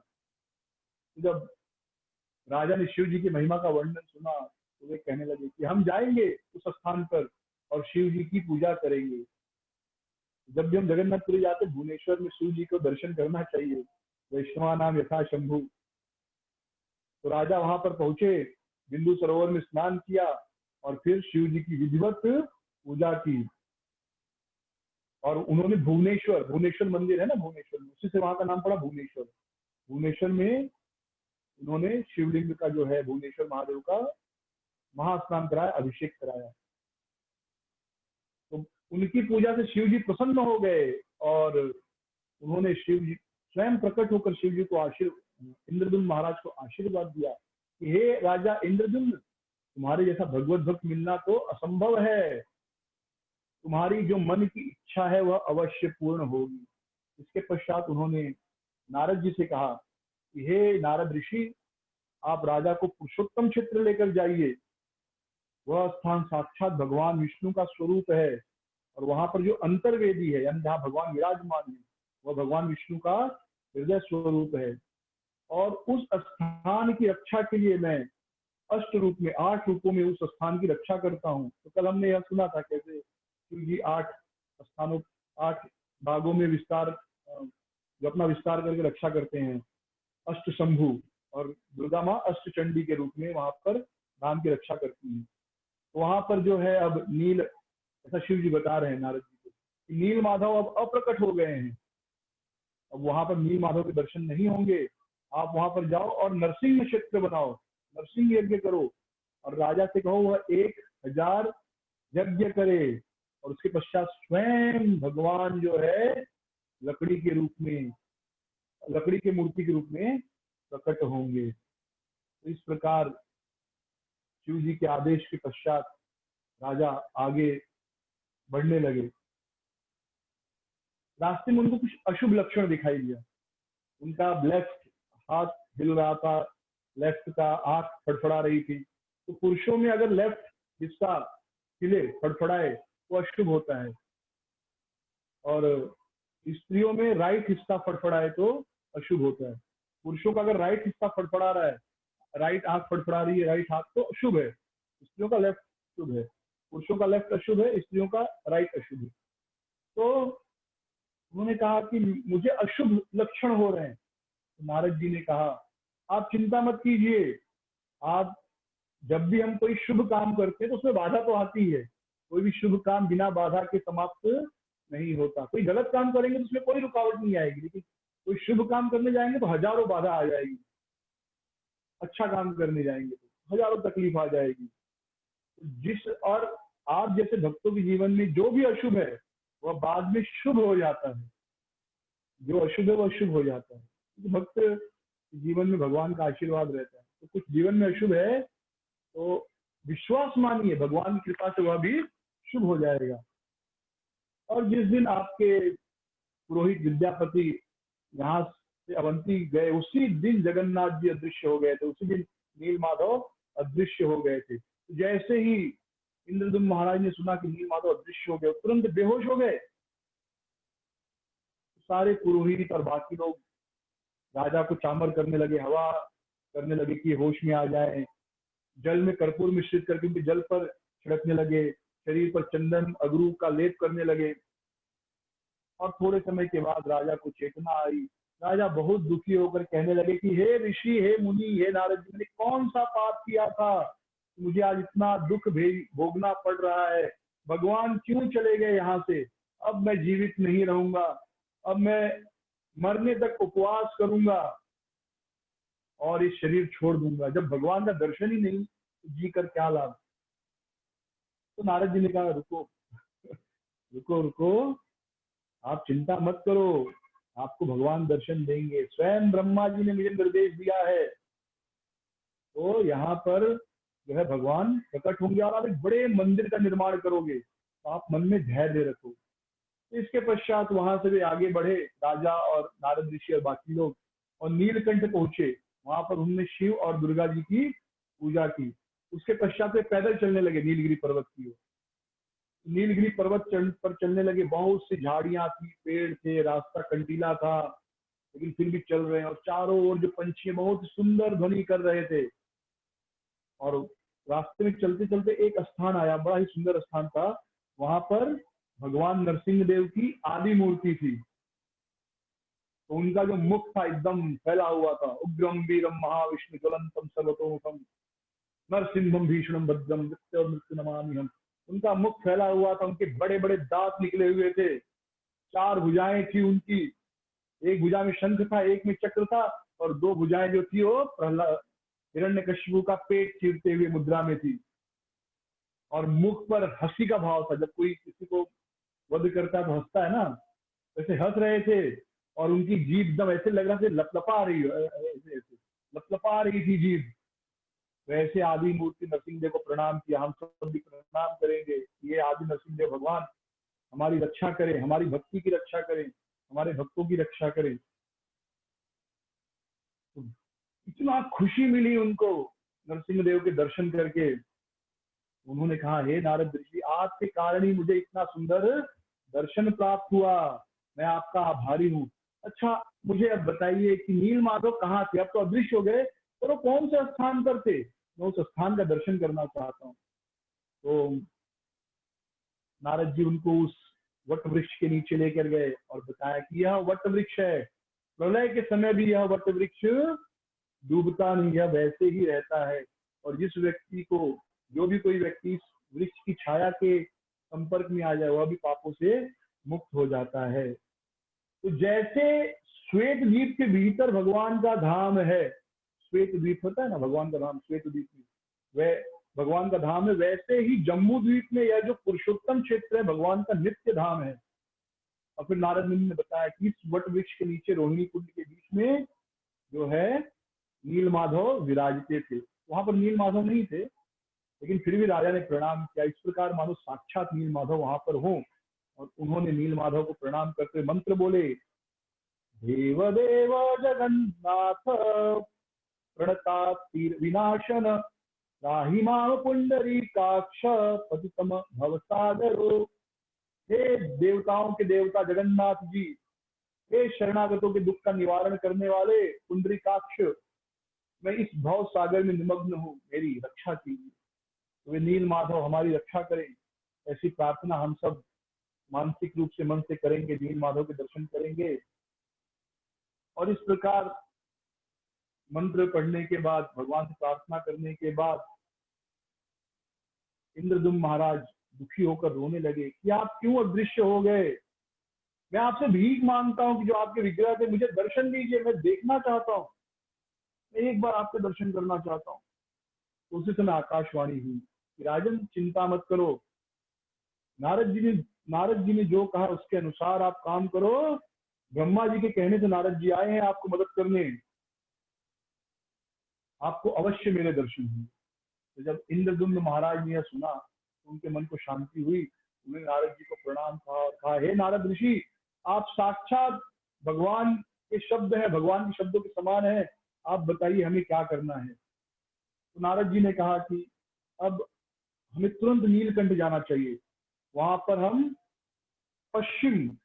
पश्चिमाभिमुख, यानी नरसिंह जो पश्चिम को फेस कर रहे हैं, ऐसा नरसिंह जी का स्थापना करेंगे और फिर यज्ञ करेंगे, इससे भगवान पुनः प्रकट हो जाएंगे। तो आपको 1000 अश्वमेध यज्ञ करना होगा। तो मैं यहाँ पर श्री मूर्ति की आराधना के लिए 5 दिन रुकूंगा और आपकी मदद के लिए विश्वकर्मा के पुत्रों को भेजूंगा। तो 4 दिनों में विश्वकर्मा के जो पुत्र हैं सुघटक, उन्होंने एक सुंदर नरसिंह देव का मंदिर का स्थापना किया।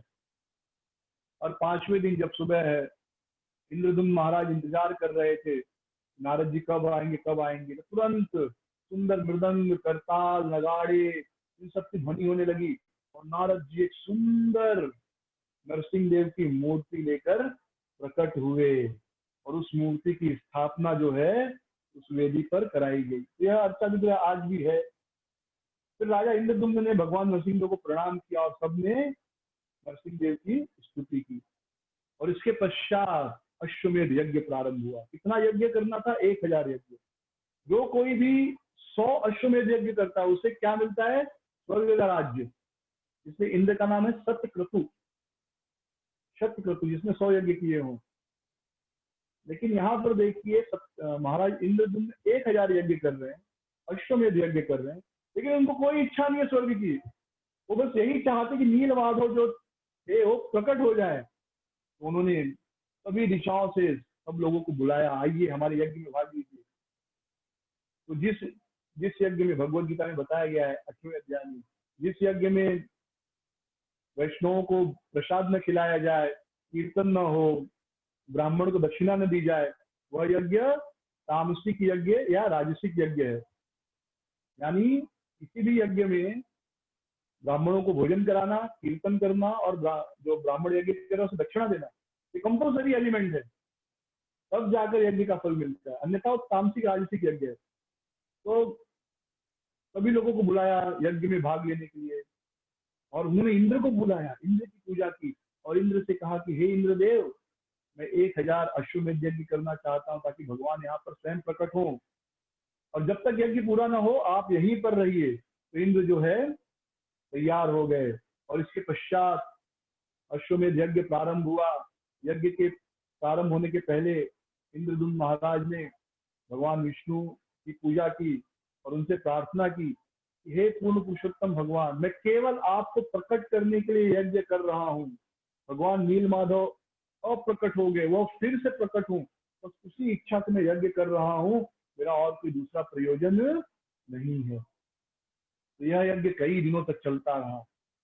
जब 999 यज्ञ पूरे हो गए, 100वां यज्ञ होने वाला था, तो उस यज्ञ के पहले 100वां यज्ञ, 1000वां यज्ञ शुरू होने वाला था या हो चुका था, तो उसमें रात्रि के समय इंद्रदुम्न महाराज ने एक स्वप्न देखा। क्या स्वप्न देखा? स्वप्न में वे श्वेत द्वीप देखे जहाँ भगवान वास करते हैं। श्वेत द्वीप में शंख चक्र गदा पद्म लिए भगवान विष्णु को देखा, उन्होंने सुंदर वनमाला पहनी थी।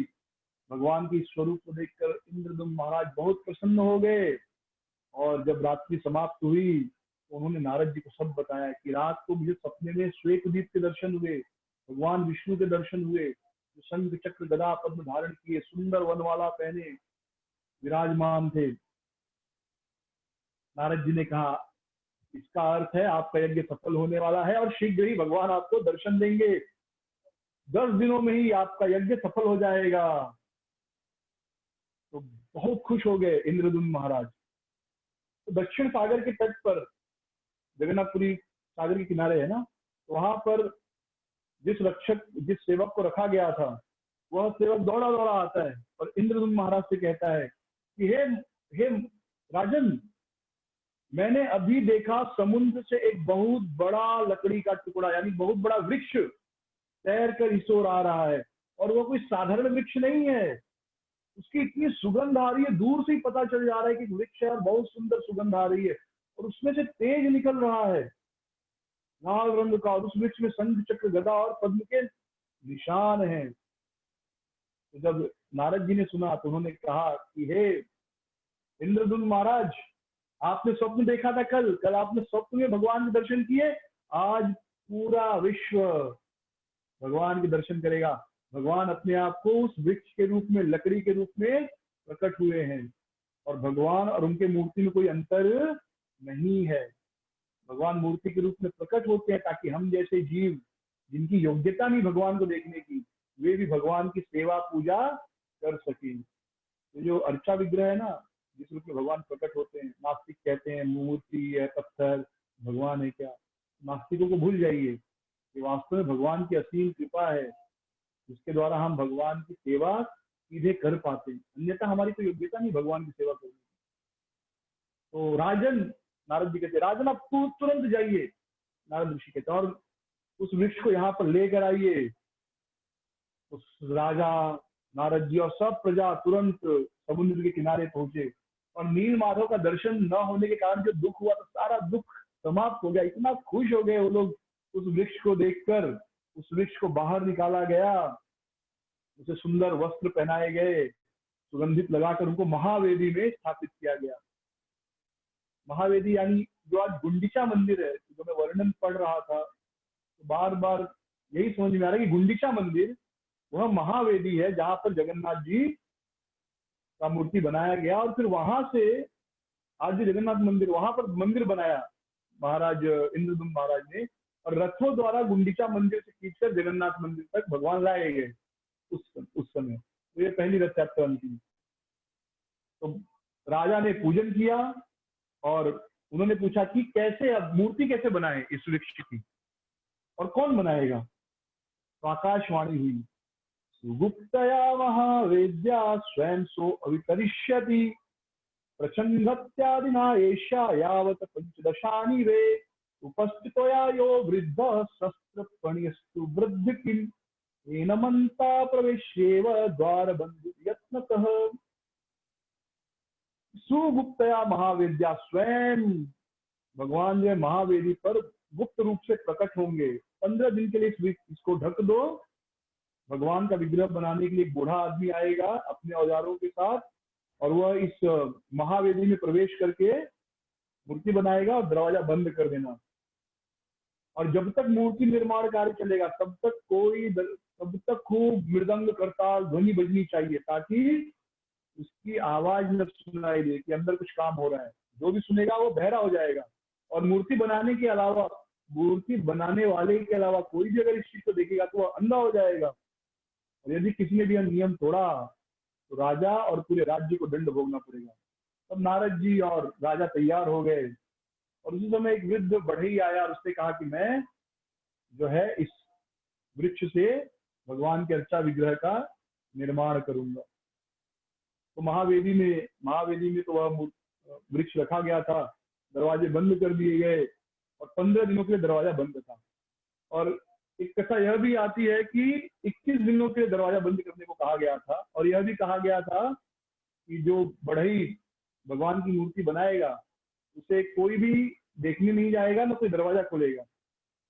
लेकिन जब 15 दिन बीत गए तो जो गुंडीचा है, जो इंद्रदुम्न महाराज की पत्नी, उन्होंने कहा अरे 15 दिन बीत गए, वो बूढ़ा कहीं मर न गया हो, जरा दरवाजा खोल के देख लो। तो दरवाजा खोले तो बूढ़ा गायब हो गया था। बढ़ई जो था कारपेंटर गायब हो गया था, और भगवान की अधूरी मूर्ति रह गई। तो ऐसा वर्णन है, लेकिन वास्तव में अधूरी मूर्ति नहीं है, पूरी मूर्ति है। तो ऐसा एक वर्णन और आता है। तो जब 15 दिन पूर्ण हो गए, लेकिन दोनों ही कथाओं में 15 दिन बाद ही मूर्ति पूरी हुई है। तो 15 दिन हो जाने के बाद ज्येष्ठी पूर्णिमा के दिन जब दरवाजे खुले, तो सुंदर जगन्नाथ, बलदेव और सुभद्रा और सुदर्शन जी ने दर्शन दिए। जगन्नाथ बलदेव सुभद्रा मैया की जय।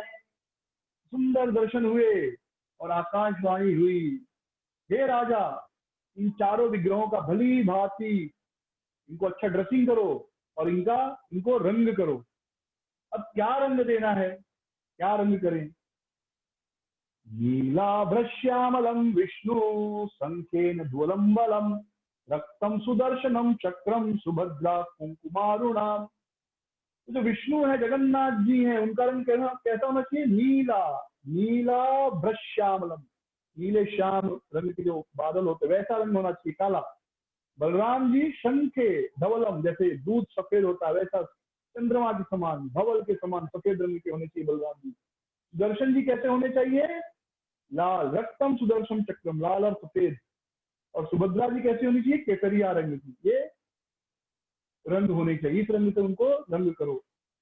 और उन्हें जो छाल के बने वस्त्र पहनाना है। ये हम जो कपड़ा पहनते वैसे कपड़ा नहीं पहनाया जाता, छाल से वस्त्र बनता है जगन्नाथ बलदेव और सुभद्रा का। और प्रत्येक वर्ष जो है भगवान का अंग फिर से रिपेंट करना चाहिए, और इनके लिए विशाल मंदिर बनाओ। तो जो नील पर्वत के ऊपरी भाग में जो वट वृक्ष है, उससे 100 हाथ की दूरी पर, और भगवान नरसिंह देव के उत्तर में जो एक समतल स्थान है, वहां पर एक सुंदर मंदिर का निर्माण करो। तो स्कंद पुराण के अनुसार भगवान जगन्नाथ जी का प्राकट्य कब हुआ? श्वेत वराह कल्प में स्वरोचित मनवंतर के प्रथम चरण में हुआ।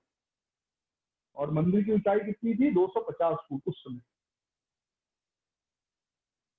और भगवान ने यह भी आदेश दिया कि ये जो सबर है और विद्यापति, ये दोनों ने, इन दोनों ने नील माधव को ढूंढा। हमने सुना ना कथा शुरू में, जो सबर थे, विश्ववसु सबर और विद्यापति के ब्राह्मण थे। तो राजा को आदेश दिया कि सबर और ये विद्यापति के वंशज जो है मेरी सेवा करेंगे। और राजन, आपने जो श्रम किया था वह पूर्ण हो गया, और अब आप इस धराधाम पर सबसे भाग्यशाली हो। तो इस प्रकार जगन्नाथ जी का निर्माण हुआ, और सुंदर श्रृंगार करके जब मंदिर की वेदी खुली तो सब ने भगवान जगन्नाथ बलदेव सुभद्रा जी के दर्शन किए। फर्स्ट दर्शन जगन्नाथ बलदेव सुभद्रा के भारतवर्ष में जो हुए सतयुग में, आज से लगभग 40-45 लाख साल पहले। जैसे ही इंद्रदुम्न महाराज ने जगन्नाथ जी के वो दर्शन किए, तुरंत आनंद के सागर में डूब गए, और बड़ी सुंदर प्रार्थना की उन्होंने कि मैं तो कितना पतित हूँ, देवता आपकी सेवा का भाग्य नहीं पाते, और मैं तो इस हड्डी मांस मल मूत्र के बने शरीर से आपकी सेवा कर पा रहा हूँ, तो आप सच में परम दयालु हैं। तो इस प्रकार उन्होंने भगवान की स्तुति की, और सारे जो उत्कलवासी थे उन्होंने भी इसी प्रकार भगवान की स्तुति की।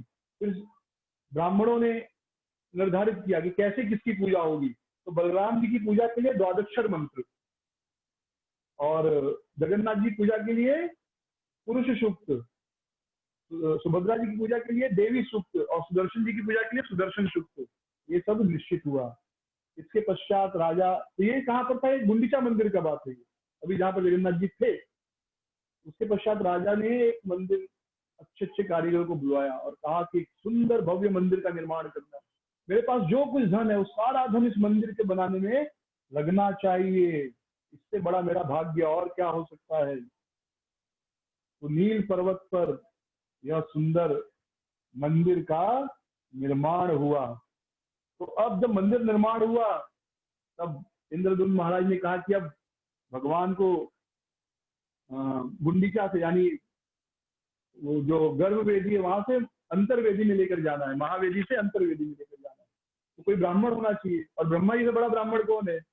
भाई जो आदमी जितना बड़ा होता है उतने बड़े ब्राह्मण को बुलाता है यज्ञ पूजा कराने के लिए, जिसकी जितनी क्षमता हो। कुछ ब्राह्मण 500 रुपये भी यज्ञ कर देते हैं, कुछ को लाख रुपया देना पड़ता है। तो भाई हर आदमी सबको नहीं बुला सकता, तो अपनी अपनी क्षमता के अनुसार लोग ब्राह्मणों को बुलाते हैं। तो इंद्रद्युम्न महाराज तो सीधे ब्रह्मा जी को बुलाए कि ब्रह्मा जी को बुलाएंगे। तो नारद जी और ब्रह्मा जी गए, नारद जी और इंद्रद्युम्न महाराज गए कहा, ब्रह्मा जी के पास, ब्रह्मा जी को बुलाने। जब वो ब्रह्म लोग पहुंचे तो वहां पर पहले से लंबी लाइन लगी थी।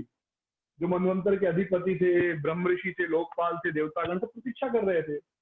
ब्रह्मा जी मुख्य मैनेजर है ना, तो सब अपना अपना काम लेकर पहुंचे थे। जैसे हम अपने टेम्पल प्रेसिडेंट के से मिलने जाते हैं तो बाहर 4 लोग और खड़े होते हैं, अलग अलग डिपार्टमेंट के या अलग अलग भक्त, तो ऐसा ही कुछ था। तो जब नंबर आया नारद जी का और इंद्रद्युम्न महाराज का, तो इंद्रद्युम्न महाराज ने कहा कि आप चलिए, बड़ा सुंदर मंदिर बनाया है और जगन्नाथ जी को वहां स्थापना करना है। तो ब्रह्मा जी ने कहा, अरे भैया आप यहाँ आकर एक मनवंतर बीत गया है, कितने कितने राजा पृथ्वी पर पैदा हुए और मर गए, आप जाओ फिर से सब व्यवस्था करो, फिर मैं आऊंगा। फिर ब्रह्मा जी ने सब देवताओं को भी कहा कि आप भी जाओ और इन राजा की सहायता करो। अब जैसा मैंने शुरू में बताया था, ब्रह्मा जी के 50 साल तक नील माधव के रूप में थे। ब्रह्मा जी कहते हैं कि मेरे 50 साल अब पूरे हो गए, अब तक भगवान नील माधव के रूप में थे, अब भगवान जो है दारू ब्रह्म, लकड़ी के ब्रह्म के रूप में प्रकट होंगे, और जिस वृक्ष से बनेंगे वह वृक्ष नीम का होगा, और कोई साधारण वृक्ष नहीं होगा, उसमें शंख चक्र गदा और पद्म होंगे, आप जाओ और सहायता करो। तो जब इंद्रद्युम्न महाराज यहाँ पर आए, तब तक जो मंदिर बनाया था वो मंदिर बाजू में, वह मंदिर भी अदृश्य हो गया था, कितना एक मनवंतर बीत गया था। तो उस समय एक राजा थे सुरदेव, उनकी मृत्यु हो गई थी। उनकी मृत्यु के बाद उनका पुत्र का पुत्र गाल माधव नामक राजा हुआ। तो गाल माधव एक दिन नीलगिरी के पर्वत के पास समुद्र में स्नान करके अपने घोड़े पर बैठकर जा रहे थे। तो घोड़े की टापू मंदिर के ऊपरी भाग में लगी, मंदिर जमीन में लग गया था, तो मंदिर के ऊपरी भाग में लगी। तो उन्होंने कहा अंदर क्या है, तो ढूंढने लगे, खोदते खोदते पूरा मंदिर निकल आया। और उसी समय कौन पहुंचे, और तो उन्होंने छोटे मंदिर में माधव की छोटी मूर्ति की स्थापना की। उस समय के पश्चात जब इंद्रद्युम्न महाराज आए तो उन्होंने कहा नहीं मेरा मंदिर नहीं है, जगन्नाथ ने बनाया था। लाल माधव ने कहा नहीं नहीं मेरा मंदिर है, अब कौन फैसला करे। तो काकभूषणी, हम इनके बारे में सुनते हैं, ये अनंत कई करोड़ों साल से बैठकर राम नाम जप कर रहे थे। तो उन्होंने कहा कि देखो मैंने देखा है इंद्रद्युम्न महाराज ने ये मंदिर बनवाया है, लेकिन बाद में सब बालू में सब दब गया। तो जब गाल माधव ने सुना तो बहुत प्रसन्न हो गए, उन्होंने प्रणाम किया इंद्रद्युम्न महाराज को, और ऐसे बात हो रही थी तब नारद जी वापस आए और उन्होंने विश्वकर्मा जी को आदेश दिया कि इस बड़े मंदिर में अब जो महावेदी है, यानी गुंडीचा से अंतर्वेदी, यानी जो बड़ा मंदिर है, यहाँ पर जगन्नाथ जी को लेकर आना है। तो उसके 3 बड़े बड़े रथ बने और तीनों रथ जो थे सोने और चांदी से सुसज्जित थे, और सब जगह फेस्टिवल हो रहा था, सुंदर संगीत बज रहा था, और ब्रह्मा जी अपने हंस पर सवार होकर बैठे, और ब्रह्मा जी के निर्देशन में तीनों जो है रथ में जगन्नाथ बलदेव सुभद्रा बैठकर इस मंदिर में आए, और सब लोग जय जगन्नाथ का उद्घोष कर रहे थे। तो जगन्नाथ जी को रथ से उतारा गया और सुंदर गद्दे होते कोमल कोमल, उस गद्दे पर विश्राम करा कर उनको फिर से मंदिर में लेकर गया। तो यह जो हुई लीला जगन्नाथ जी की स्थापना, डीटी इंस्टॉलेशन, यह हुआ वैशाख मास के शुक्ल पक्ष में अष्टमी तिथि, बृहस्पति दिन यानी गुरुवार का दिन था।